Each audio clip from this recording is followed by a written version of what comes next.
What's up, all you gamers? As per usual, welcome back to the Respawn Recap. We got a lot of crazy stories for all of y'all. Hope you all enjoy it. Ready? Let's do it. Let's get it.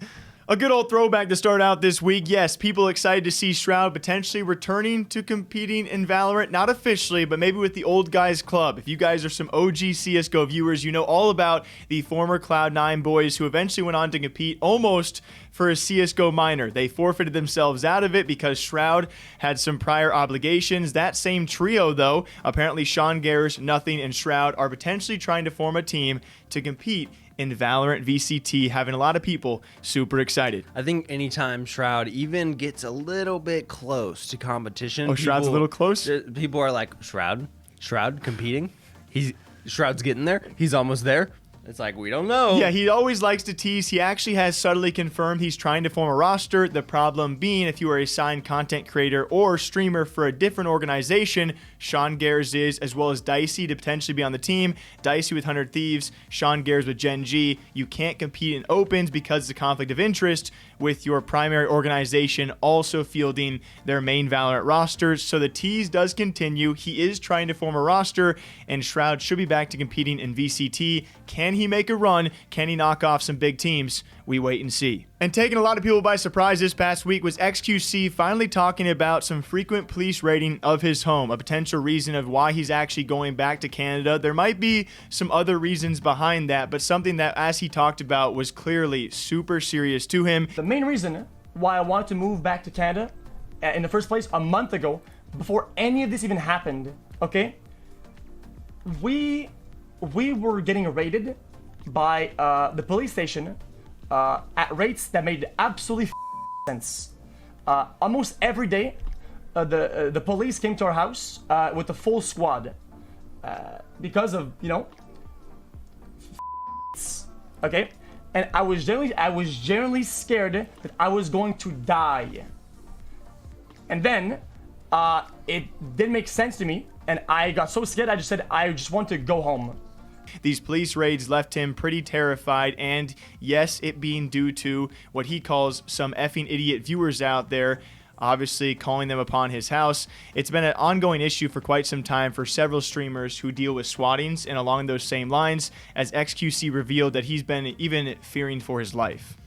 It's hard to see these sort of things, and I think it's one thing when you are fearing for your own life, and having people show up to your house by itself is terrifying, right? But then if you factor in like people you care about, and so if anyone's living with you, or if people somehow find out where your family members live and think it's cool to show up there, it just takes it to a whole nother level that I completely understand. If he's like, man, I just gotta move, I gotta get out of here. Yeah, I mean, you think back to Summit 1G was the last person to talk about this. Someone actually swatted his dad, and he was forced to move his dad out of the new house he had just bought for him. So yeah, you're exactly right, especially when family gets involved. It's one thing to fear for your own life. I'm a pansy. I couldn't deal with this kind of stuff, that kind of stress. And then you bring in my own family that you're targeting.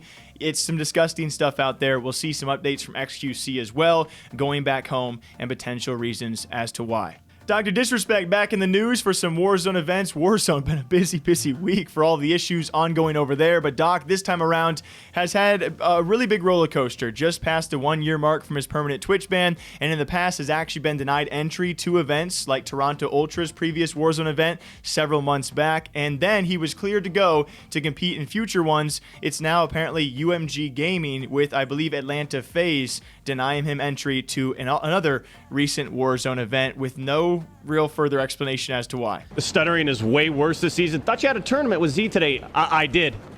UMG Gaming decided to retract. The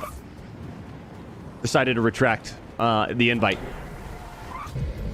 That's like inviting Michael Jordan to a charity basketball game, and then saying, "Oh, sorry, Michael. We've actually changed our mind." He takes it.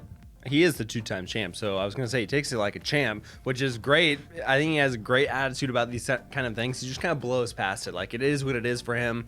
I think he understands the organization's point of view, unfortunately, but also I bet on the inside he's got to be just pissed at how much this is affecting him and the amount of things that he's allowed to do with other people or organizations. I mean, you think about what Warzone has done for so many streamers out there, and if Doc was still on Twitch with Warzone, I have to imagine he'd be doing a lot better, still doing decently well on YouTube, but the fact he can't play with anyone, he can barely compete as it is, and really when it comes time for Warzone outside of Zlaner, really can't play with many people. Right. I mean, you think about World Series of Warzone alone, what he missed out there viewership potential-wise. He would have been a captain for sure, yes, no doubt. It was exclusive on Twitch. He just simply could not be there, and time again, he is denied entry. We're not given specifics as to why, but we imagine it's probably because of that Twitch ban.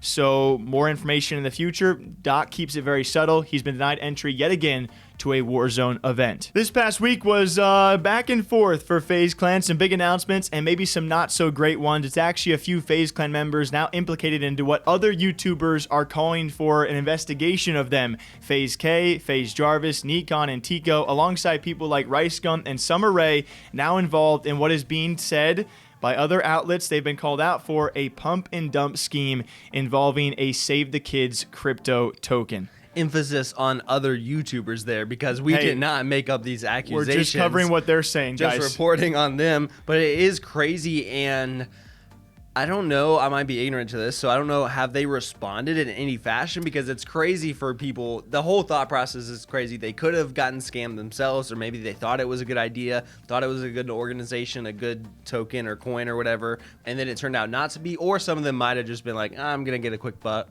and then get out. I think the biggest problem here is being that FaZe Banks and Kay have had previous ties to similar accusations with different tokens or cryptocurrencies, and now this resurfacing. What we've seen so far from all the members is not a blatant admitting to the issue, but a deleting of the evidence, which has been cached all over the internet. So far, the only person to respond has actually been Kay, acknowledging how gutted he has felt. Now, people responding to that, saying this is not the first time he's been involved in these kind of schemes. And so, yes, I would say rightfully so. There are some people assuming, yeah, they might have gone down with the project, but it's also possible they were paid in that token once it pumped after they became brand ambassadors. They could have sold off and then just gone back and deleted everything. I think the big problem right now is the fact that there have been no public apologies or taking back of, hey, we're sorry, viewers, for all of you guys who did invest. By the way, that token so far after just 2 weeks is down at least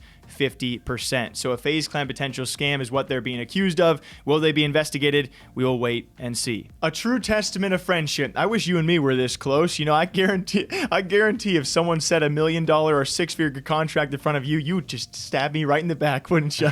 Yeah, give it to me right now. A gigantic story out there. Zlaner, yes, he's actually looking for a brand new contract on a platform, potentially going to be either re-signing with Facebook. A lot of people is thinking he's going to be signing with YouTube. He says and has confirmed that Twitch is completely off the table because of his partner, his duo, that being Doc, and his permanent Twitch ban. Twitch is not even on the table. I told my agency, like, Twitch is not, it's not even on the table because Doc, I would not be able to stream with Doc. And Doc isn't the only person I stream with, but Doc is someone that has literally shined such an insane spotlight on me over the last little while that I would be stabbing that man in the back if I was signing any kind of... I know he probably wouldn't even see it. I don't know how he would see it. He's probably down for me to do whatever I want to do, but that decision is just, that was a no-brainer. Like, Twitch is just off the table completely. And shortly after announcing that the Twitch contract and option was completely off the table, he actually took to the World Series of Warzone to debut cosplaying Doc on Twitch. Respect, honestly. You've got to give him respect for this. For so much... Bro, respect. Because not only does he go out and cosplay as Doc on a Twitch event, but then he is obviously not going to take Twitch up on any offer because of what Doc has done for him, more or less. And to Zlaner's credit, he's doing his own thing. But Doc definitely helped. And I'm curious just to see what he ends up taking and how much. Like, is YouTube going to offer him a bag? Is Doc going to hook him up on YouTube? Or is he going to stick to Facebook? Or are they going to shell out to keep him around? Either way, we'll wait and see. You know, if you actually could sing and if you were talented and played Warzone and could stream, you might be Zlaner. We will see where Zlaner does sign next, but Twitch, according to him, is off the table for Doc. Hey, thank you all for watching this Respawn recap. Keep that water guzzling. We hope you guys are drinking water of your own and coffee. We'll see you back here next week. Hunter, you want to tell them goodbye? Bye. We'll miss you. See you later. See you.